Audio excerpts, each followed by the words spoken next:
Plus 9x5y square, এটা বলি। আজকে আমরা 8 নম্বর প্রশ্নের সমাধান করছি, সাথেই থাকুন। অঙ্কটা আছে 9xy দিয়ে 36x4y Q plus 9x5y square কে ভাগ করতে হবে।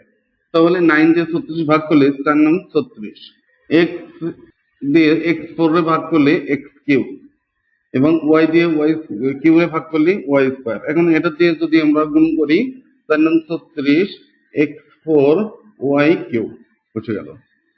প্লাস প্লাসে প্লাস, 9 দিয়ে 9 ভাগ করলে 1, দিলেও হয় না দিলেও হয়, সমস্যা নাই। x দিয়ে x5 ভাগ করলে x4, এবং y দিয়ে y স্কোয়ার ভাগ করলে y। অতএব x4y দিয়ে যদি আমরা এটা গুণ করি প্লাস 9x5y স্কোয়ার, এটা বলবে।